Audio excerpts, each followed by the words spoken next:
Welcome to Talk Design Podcast, the space where creativity meets conversation. I'm Adrian Ramsey, your host, and as someone deeply entrenched in the world of design, I'm thrilled to introduce you to the minds that inspire me in the hope that they will spark something special within you too. From a design past crafting women's swimwear to pushing the boundaries of performance sportswear, from mountaineering to international yachting, to implementing systematic innovation solutions that transcend boundaries in aerospace industry. My heart remains rooted in architecture, and exploring the emotional tapestry woven by built spaces is my fascination. My journey in design has been what can only be described as a life of design. I want to thank you for lending me your ears. I'm eager to embark on this next episode together. And for those of you who prefer to watch and listen, you can catch this episode at YouTube. That's youtube.com/@TalkDesignPodcast. My guest on Talk Design today is Garrett Neal from Neal Lighting. Now, Garrett is a multi-generational lighting designer. You'll hear more about that as we go. Amazing projects, like absolutely beautiful. What light does is at nighttime and even during the daytime is give us more of life. It's incredible. And it's an absolute art as well to create incredible lighting. So Garrett's going to tell us some stories, tell us about him, tell us about what Neal Lighting does, and bring us up to speed. For those of you who don't know, go and have a look on his website. We'll post all that at the end, but you will really see some genius in lighting. Garrett, welcome to the show. Thank you, Adrian. Happy to be here. Really appreciate it. Yeah, cool, man. I'm very excited by this because I think that lighting can often just be left out of a project without enough thought. And, you know, in architecture, we have clients all the time that ask us, can you fill my house with light and air? We can fill it with light and air during the day if we get that part right with the windows, but then at night, unless there's lights on, it goes dark. And it doesn't need it. It's lovely when it has a mood shift, when it actually transitions during the day as well. So I'm fascinated by it. I think it's an absolute skill set and art to know how it will work and when it will work and what will make it magical. So yeah, let's talk about lighting. But before we do that, I want to talk about you as I said, multi-generational lighting designer. Tell me about how you ended up in lighting, obviously family, but how you ended up there and what else, other things you looked at before you ended up in lighting. So I, as a kid, grew up going to a lot of concerts and playing in bands. And my first sort of introduction to the power of lighting was through theatrical lighting and live concerts. And so in high school and college, I actually managed a couple bands, and some of them were my good friends. Went on tour and got into the stage production side of things and got into the light shows and was behind the booth managing some of the light shows for some of my friends' bands. And this was a short-lived thing. The bands both broke up. I had tried to figure out what I was going to do at that point. I ended up still finishing college, was working in some restaurants part-time as well, serving, and still thinking I was going to go down the music management route. I shifted gears and started working for a law firm. It was a family law firm, as I was an intern there, and absolutely hated it. It was not what I thought it was going to be. I think I initially thought I was going to go get a law degree so I could become an agent. And then I quickly realized, oh man, these guys just fell into the right place, met the right people at the right time. They didn't get a degree and started managing these big bands. I ended up getting fired from the law firm because they could tell that I wasn't interested in it. And it was probably one of the best things that's ever happened to me. Tick that one up to success. Yes.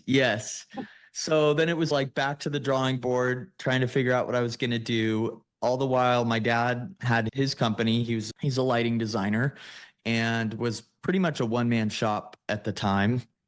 his business was growing and he was starting to get more and more work and needed some more assistance. And so he asked me to come on and help him for a little bit just to see if it was something I was interested in. Growing up, I always knew he was in architecture and design. His background was actually in interiors architecture. He had big drawing boards in the house. And so I'd always seen him drawing, and our house was always very well decorated. And so I think some of that just naturally has transferred over to me, as you might imagine. Yeah. And so, yeah, the business started taking off. I got into the weeds. I had no formal training as an architect or an interior designer, which a lot of lighting designers do have. I just learned everything by getting thrown into the fire. So taught myself CAD, had to brush up on architectural terms and interior terms, all taught by my dad. And very quickly was into a project manager position, and then designer, senior designer, and now principal. Is my dad's kind of transitioning out at the moment. So yeah, it's been cool. It's been a fun ride. I reckon that's an awesome story. And the fact is that obviously you learned so much from your dad, but then also your observation. And that would push both of you, I imagine. What's it like working with your dad? Oh, I think with any family businesses, there's lots of pluses and lots of minuses. It's finding a good balance and not maybe necessarily talking about work during family meetings, although it's something like we're both so passionate about it. It's hard, right? When you want to talk about the new project that came across your desk while you're Yeah. at Christmas. Yeah. So it's trying to find that balance sometimes can be challenging. But overall, I think super rewarding. I feel really lucky that I was given the position to be in from my dad and find something that is truly creative and that I'm really passionate about, and that we can share that together has been really cool. I love that. I recently had, so you're from Austin. I recently had Nick and Jess Devers on from Austin as well. And of course, that's a father and daughter relationship with architecture, and quite different personalities. And with that, just the respect they have for each other, and they see how each other brings what they bring to the business, which is different from each other as well. And I often think, like the old dog being your dad, like how things have changed so much in his scope of lifetime and lighting. And like with just technology alone, like just but people's awareness and people's expectation has changed so much as well. How that moves, and how you're a product of the future, but with the learning from the past. Like it's this rooted learning here. So I think that's really Yeah, it's true. I came in right at the tail end of fluorescent and incandescent and the start incandescent. of LED. I've been doing this now 13 years. And so at the time, it was still people were still 1 foot in, 1 foot out, depending on where you were designing as well. At the time I was in California, the Title 24 hadn't quite got to kicking out all other light sources except LED just yet. So it was, hey, what are we going to use on this? Now it's pretty much accepted. It's LED everywhere at the moment. So it makes things a little bit easier. But D, though, has also given us, we'll talk about its benefits, incredible benefits in the ability to shift light around and use light in different ways. That is just fascinating to me. Like we look at what once would a room that once would have had one light in the middle of it kind of thing, and now we've got soft pieces of lighting and up lighting, down lighting, you name it, everything is available to, or not everything, but most things are available to us. How we can set mood sets, how we can even charge lights like lamps that we charge up, we don't need cords to, all these things that have changed, and the ability to computerize how our lighting, as say with the mood sets and all those, I and think then external as well. Yeah, we're certainly seeing that in the industry, which is flexibility and control and the ability to change the coloration of your lighting in your home if you want to, which used to be not accessible to everyone, which is now more accessible through end user systems like Philips Hue and Ketra and things like these smart lamps that you can control now, which really, I think, has opened their eyes to how lighting can make them feel in different settings and different colorations. And For instance, in my studio here, I have one window. I don't get a lot of natural light in here. So I do have a Ketra system where I do change the coloration of the light throughout the day. And it does definitely impact my productivity during the day to have a cooler coloration of light versus in the morning. Sometimes I start work pretty early with my coffee. I like to have it a little warmer. Yep. And then end the day once the sun's down at a little bit of a warmer color temperature as well. And just how that affects us is something that has become so much more accessible now, for sure. So tell me about that. Tell me, obviously, that's tracking your circadian rhythms and it's working with your biorhythms, all those pieces about how humans interact best. And we've got a built environment, which means that we're indoors versus, and most people work and I say most people, that's probably a big broad statement. A lot of people work in an indoor environment, and we're often working around how many reflections we have on screens because we have screens and we're generally working with those. They're LED lit as well. So, take me through, I don't know, how it works best for humans. And then go from, say, if you were in, I don't know, Nova Scotia or Sweden, something like that, versus being in where you're in Austin, and then somewhere that's got is robbed of light through different parts of the year and through their winters, to somewhere Austin still has the light, and what you call it, the amount of time the sun's up and down in the winter is way shorter than it is in the summer. But you don't get twilight in Austin like you do up in the northern parts of the country. So take me on a bit of a journey. Yeah. So, I mean, with artificial light, what we're really trying to do is mimic what natural light is doing when we're talking about this, right? And the coloration, different color temperatures. And there's been a lot of really recent studies and some good work done by Dr. Andrew Huberman, the neurobiologist. Okay. A lot of study on light and how it affects us. One of the more recent interesting things that he's discovered and he talks about is bookending your day with viewing natural light. Yep. So we all hear that blue light and light stimulation tells us to wake up and our bodies to stay awake. You hear about blue light blocker glasses and things like that, and limiting light from screens. So one of the things that there you go. One of the things he talks about that's pretty interesting is within the first 30 minutes of your day, getting out and getting natural sunlight exposure in your eyes to tell yourself to wake up and tell your body to start, right? And then on the opposite end, at the end of the day, actually signaling to your body as the sun's going down that it's time to slow down and wind down a little bit. And these are times of the day that are naturally just have warmer coloration of light in the sky. Yep. And so that's how you want to think about it with your lighting, whether it's your home or in your office. If it is something that's interesting to you, is that, having these warmer colorations can be really beneficial, certainly at the end of the day and in the evening. And then in the middle of the day, when the sun's high, it's at its bluest, brightest, which is where we're most alert and most focused. And so understanding what your surroundings are and what the tasks are that you're doing, what time of day it is super important. Yeah, okay. So it's funny, I podcast early, like we were just laughing about before, like 6 a.m., sometimes 5 a.m. In the winter here in Queensland, so we've got an abundance. This is like living in Florida. So we have an abundance of light. We have 330 sunshine days a year. So we are never really robbed of it for more than a few days. And I know my mood swing when it's gone, because I live here because of the sun. That's one of my primary reasons of living here. And the surfing, it's good. So when I look at that and I go, there's this thing where we don't do daylight saving in Queensland. I think it's the only state in Australia that doesn't do daylight saving. This morning, if I would have been up, I wasn't up, but I woke up at 10 to 6. And I went, you know what? Isn't that amazing how light we are already? My wife was up and already out of bed.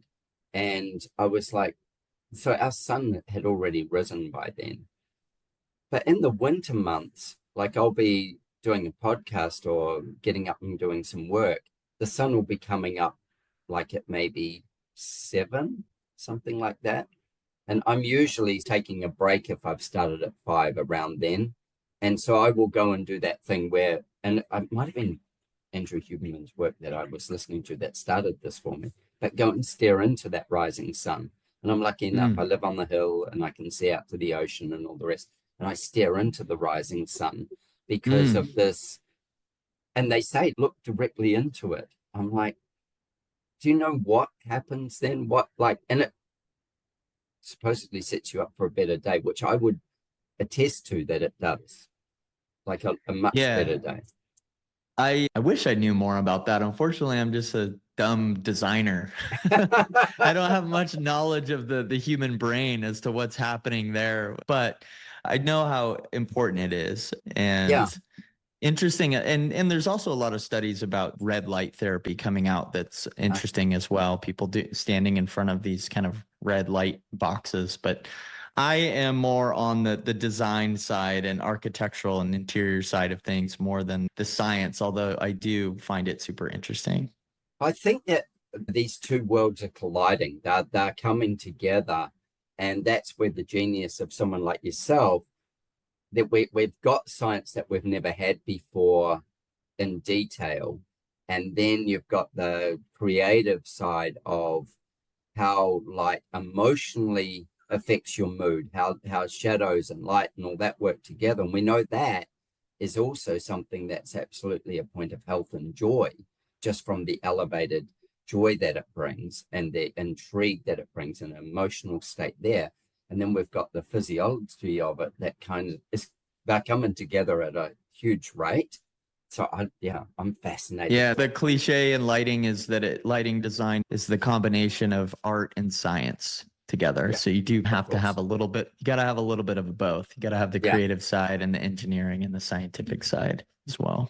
Otherwise, you end up with like very boring stuff if you only have the science side. It becomes very regimented instead of Then you're very an fluid. electrical engineer, Yeah. not a lighting designer.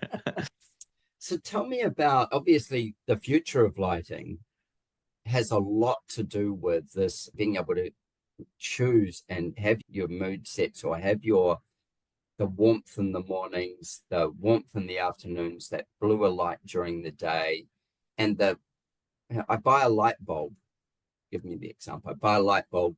Tell me what happens next to get this kind of. So, does my light bulb have the ability to do all that? What happens? So there's basically three forms of technology that are most commonly, and let's maybe talk about this in like a residential setting, since it's where most people are gonna, I think it's gonna apply to most people. You have static color, which is just a white light. You have warm dimming, which actually mimics what an incandescent light does. So it changes coloration as it's dimmed. And then you have dynamic lighting, which can actually change color to any color that you want.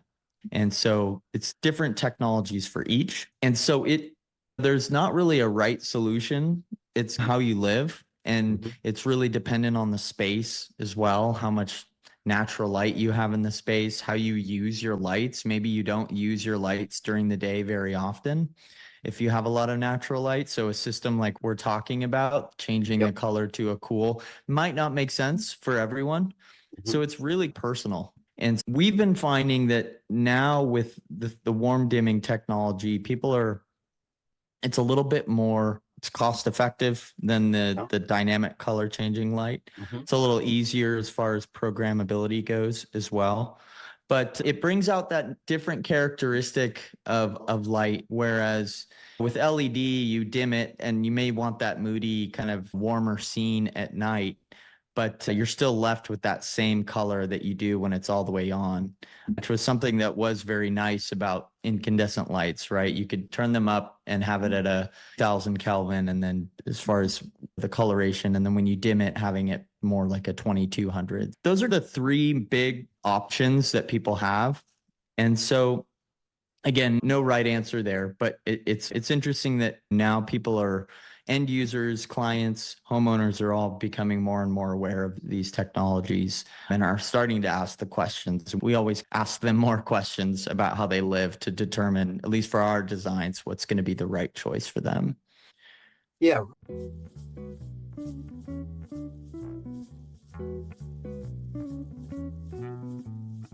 I'd like to thank Stetson Hats Australia for providing my amazing collection of open road Stetson hats. Since 1865, John B. Stetson has been crafting legendary headwear, adorning the heads of Western icons like Annie Oakley and George Custer. The open road hat debuted in 1937, beloved by artists, outlaws, presidents alike. Its timeless style fits the setting from city streets to open plains. Whether in the cab of a truck or my trusty Mini Cooper, the open road is all style. If you think hats aren't for you, you just haven't found the right one yet. Discover yours at stetsonaustralia.com or stetson.com if you're in the USA. Thanks, Stetson, for your support. Please share your Stetson moment by emailing me your photo to talkdesign@gmail.com. Let's celebrate the timeless allure of Stetson together. Right. So the manufacturers of the hardware, we'll call it the hardware, the light bulbs and all these things, is that the point? Because you've got control systems as well. So are they intrinsically, of course they're intrinsically linked, what am I asking? But can you mix systems so you can go, okay, I've got these bulbs and this kind of control system? Like when you were saying before about those different lamps and stuff that are happening, what are the limitations? If you go down a system route, are you stuck in a system route, like a lighting system versus, and then does it have certain hardware that only works with that system? Is it the Apple PC argument? Like, how does it work? Yeah, so if we're talking about like a downlight, for example, and you're buying the whole fixture itself as opposed to a retrofit light bulb or a lamp, they are compatible with various systems. So for the most part, there isn't, if you buy one, it's only going to work with a Lutron system, or it's only going to work with Tetra or Control4, some of these other systems. Yep. Most of them are now becoming more compatible with everyone. So there's not a whole lot of limitations there as far as how you can control them. There's actually more options than ever now. And that's new construction side. And then if you still wanted that kind of technology, that's where things have shifted in the industry, is going towards the end users and having the ability to order some light bulbs on Amazon that are smart controlled, because they're now putting all of the technology in those bulbs themselves as opposed to the fixture, right? You may know most lights that you put in now are going to have an inherent light module inside of it, as opposed to your typical screw in medium base or MR16. It's all inherent to the fixture. So you still have the ability, if you're in an older home or you're renting or you have an older fixture, there are options for you to switch out those bulbs now to get that same technology. Cool. Where I live is an hour and a half from Brisbane, major city in Queensland of Australia, and doing a project at the moment. And I'm working with some of the guys that are the Lutron guys here. And so Lutron, it's throughout Australia, but it's not big. And I had been talking to a friend of mine, Mark Benner, an architect up in Chicago, and he'd been saying about how he'd seen this lighting system that followed your circadian rhythms and it mimics the outdoor light. And I'm like, that sounds pretty sexy. And in this particular house that I'm designing, it's a renovation, but a large additions and renovations. It's a 2-room wide house in a lot of parts, and it's got a long central hallway that I have now a second story over the top of, so I can't skylight the hallway. And with that, I'm going, this is going to be dark. I can put some glass here and glass here, but everything's got to drag in a long way in. So this hallway is going to be lit. And I'm like, and it will be lit pretty much all day. it will always be lit. It doesn't have to Mm. be lit all day, but it will be lit a lot. And as the family interacts and stuff. And so I went, okay, how do we do this? How do we get the best out of it? And then went down this road of finding out about it, etc. And yeah, they're designing a system for the house. And one of my things is every time we do this, it's like we're an hour and a half away from a service call if something goes wrong. And yet we're not, because we're a computer service call where they just tap in and they'll do something from their computers. But that has been a massive thing as soon as we got away from city centers in here in Australia, where people go, I don't want anything fancy because I can't get anybody to service it. And Mm. yeah, like right down to crazy stuff. Like I've got people looking at buying a cooker, which is worth $30,000, like a Yeah. big range cooker, and they're going, the problem is there's nobody who services them. The services are in Queensland. They have to come from another state. That's like going, and our states, we're the same size as America, but with being the same size as America, we have 7 states and territories. You have 50 something. On the mainland, 40 something. Like that, this whole thing is so you imagine saying somebody comes from California just to work on your system. We're in the dark, or we're like, Yeah, and I hear that concern. I think a lot of people that had headaches with that 10 to 15 years ago when mhm, things weren't quite where they are now, I think they may have been a little traumatized by some of their yeah, previous experiences, but it's definitely come a long way, and we're seeing less and less service calls needed from controls.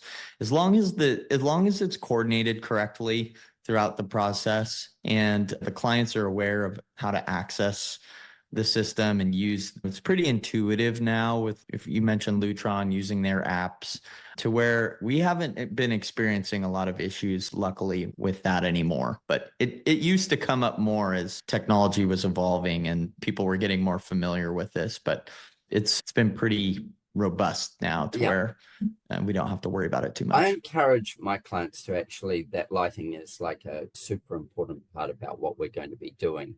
And we're currently working with a client in the UK, and so in England. And I said to her, can you just send me a whole lot of photographs in the house at the moment and just tell me what time they are and what the weather's like outside?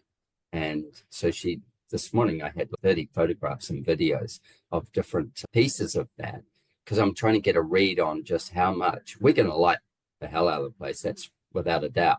But it's like how much we're dealing with that's natural and how much we're going to have to accelerate otherwise. This is all getting talky. Let's get you to share some genius of pictures and describe how you use light in different spaces. I'd love you to share. So if you're just listening, we're going to be sharing this on YouTube as well. So Garrett's going to pull up some pictures and we'll have a look at what they look like once and tell us about A, what the brief is that you're trying to achieve, and B, what the outcomes are and how that feels for people. Yeah, sure. Let me go ahead, pull up some of our residential work here. Yeah, cool. So maybe let's start in this living room. I think is a good example of a pretty well balanced lighting scheme here. Huh? In general, we're always looking at having multiple layers of lighting in a space. This is Here beautiful, is, by the way. thank you so It's much. stunning. Yeah. Thank you. Yeah, so you can see subtly there's a few different things happening. So we have some cove lighting happening in the ceiling that's Yeah. indirectly lighting these wood ceilings, which is a goal. Of course, downlight for task. You have Uh-huh. some lower level decorative fixtures Yeah. and some uplights in this space. So we have about 4 different layers of lighting happening here. Uh, Mhm. and so spaces like this is also a great example of like how much light can transform the interior and the exterior. So it's looking at like ways of lighting planes maybe through glass that can enhance transparency in spaces. Uh-huh. This wall extends out to the courtyard here, lighting that similarly from the interior to the exterior to draw your eye out past that glass, as we did on this fireplace here. So You for know, people who something, can't see this, I'm just going to give a quick description of this. So we're from of the architecture. So we've got these beautiful timber ceilings, and it's a flat ceiling. Although in saying that, it's got a couple of levels of ceiling in it, but they're all flat ceilings, and they are running internally to externally, all in the timber. And so the glass is at zero tolerance. It's taken all the way up.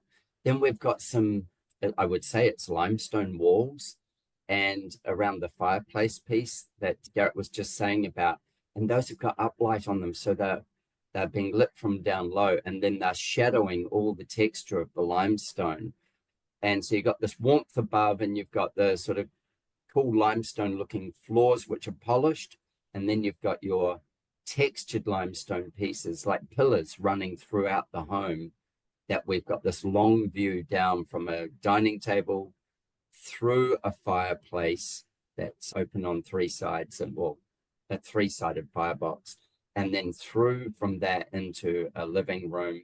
And then beyond, we've got some other like casual seating, and then we can see way out to the outdoors as well, where we've got, yeah, it's beautiful. There's lighting out in the outside of the house as well, which is just bringing it alive. So you get this long view, and you're looking into the adventure of where it's taking you, showing you something beyond, like lanterns. yeah. And this is, I'll go through some of these different views so you can have some different perspectives. This is something that we always stress Yeah. in spaces that have tall volume, which is table lamps and lower level light sources, and that those should not be neglected.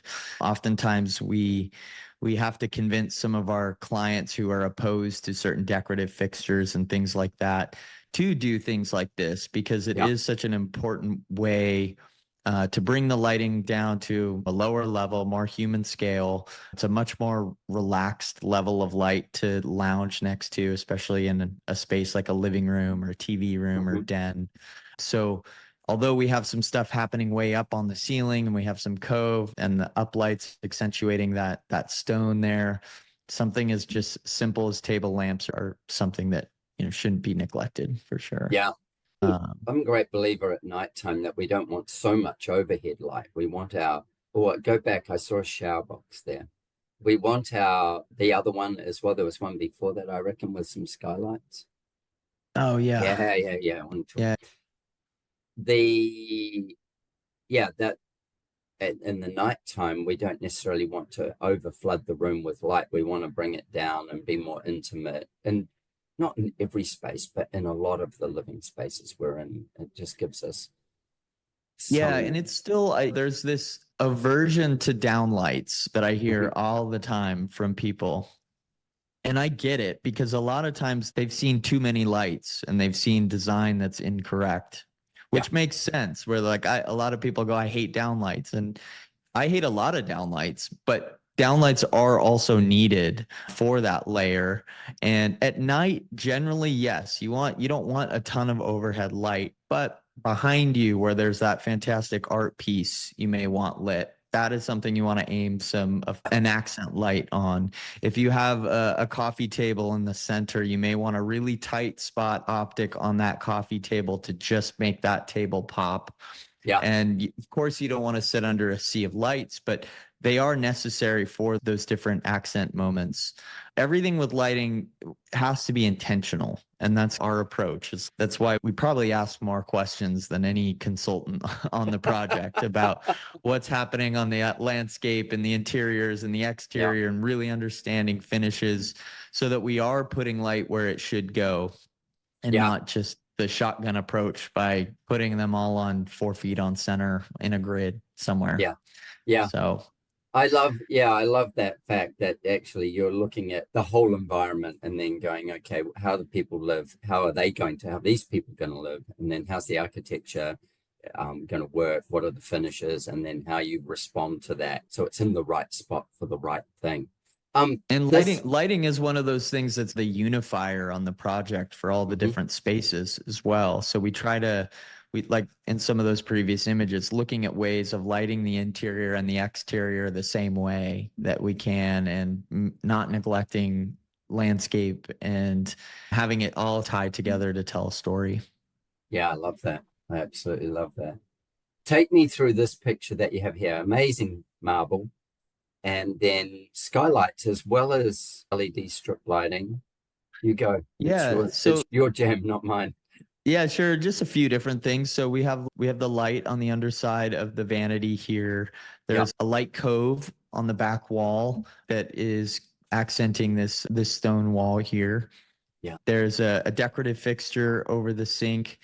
This is something that I look at now, and a lot of times we don't do the decorative specifications. It falls a little bit more on our interior designers, but it can be a little confusing. Like this image is a little confusing when you see pendants in front of mirrors and how they reflect in the Yeah. mirror.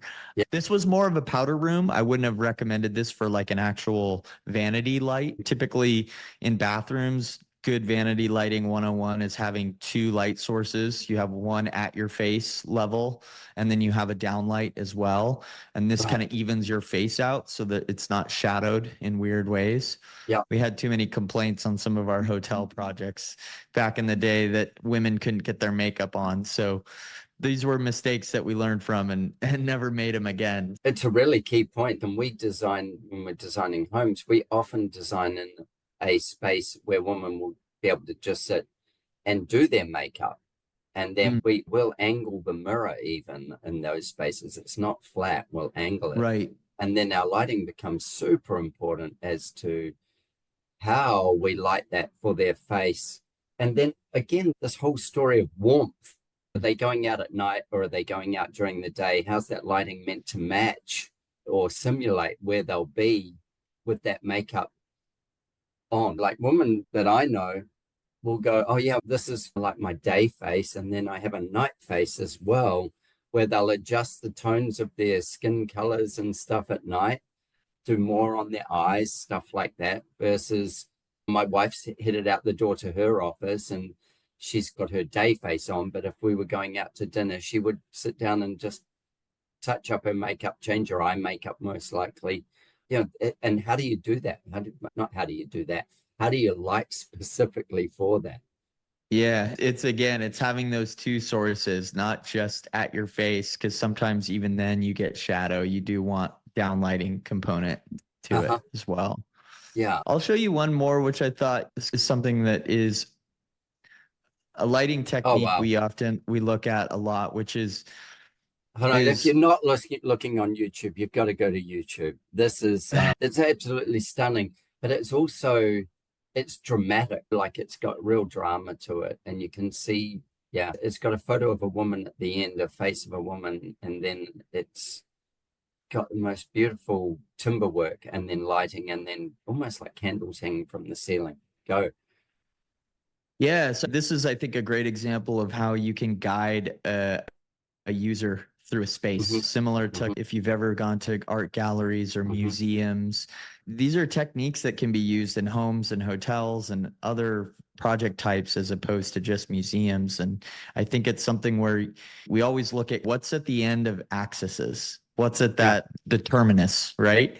And Yeah. how can we put light there? If there's something at the end of a hallway, or if there's even this is an example of art, a tree outside of a window, even, which becomes super important for what you experience at night, having your eye drawn out past the glass. And in this case, using multiple forms of light from uplighting on this wall to we used a custom framing projector for this art piece. So you can see it's mapped around the art perfectly there, Yeah. and then some suspended decorative fixtures that have a little bit of a downlight component to them as well. So they're dual purpose. You have some point Yeah, source they're kind of pushing up optics. and down. So they're lifting all those rafters that are in the ceiling, and then they're decorative in themselves. And then you've got this just very soft pooling of light in two spots on the ground, which makes you want to keep moving towards the that picture at the end. That's it. Yeah.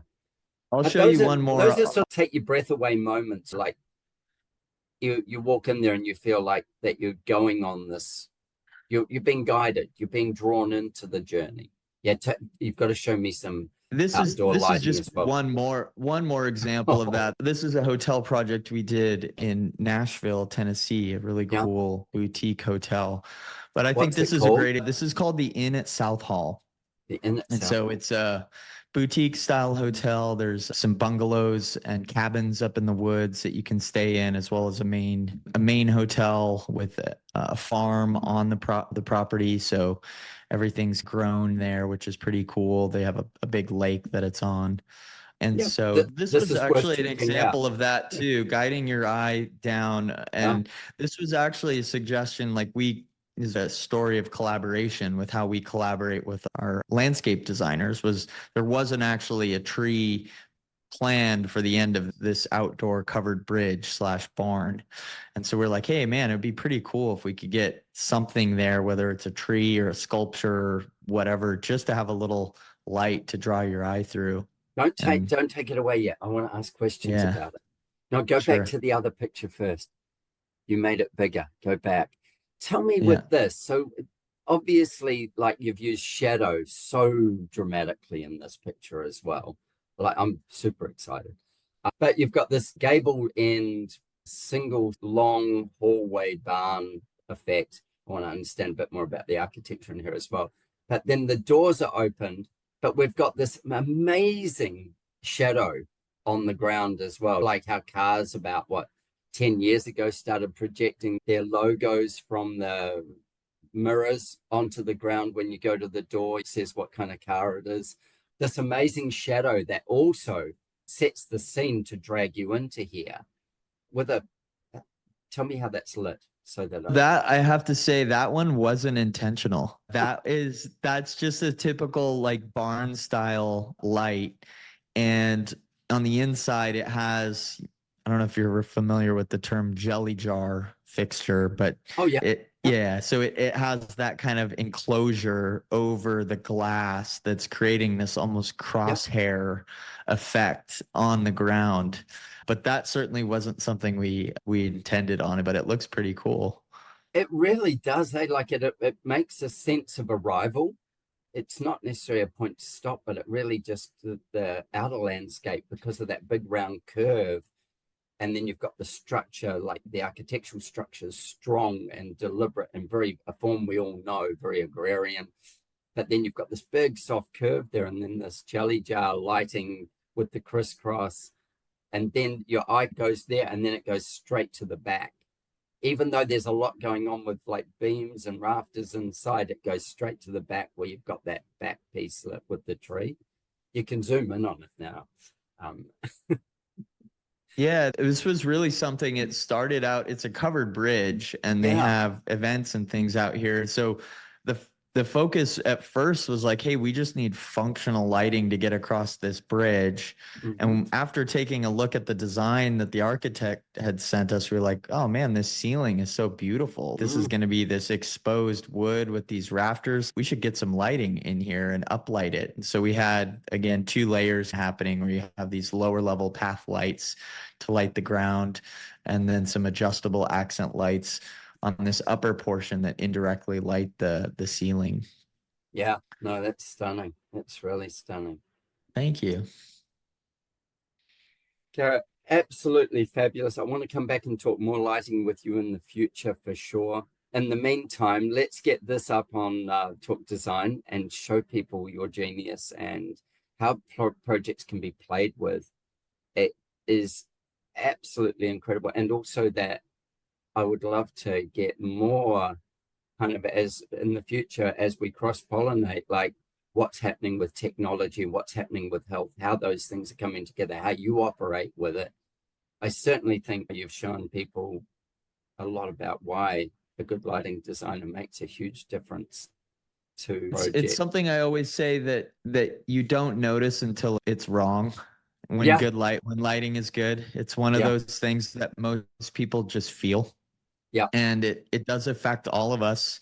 And it is one of those things that we also say will make or break a space.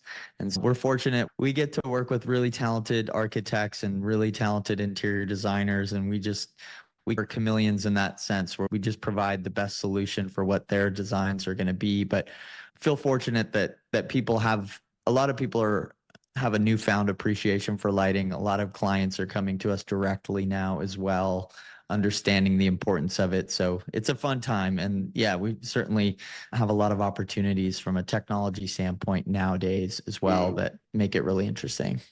I'd love to book in another time with you to come and talk to us about with commercial lighting and do some demonstrations and show us some different things with that. That'd be really fabulous. Be happy to.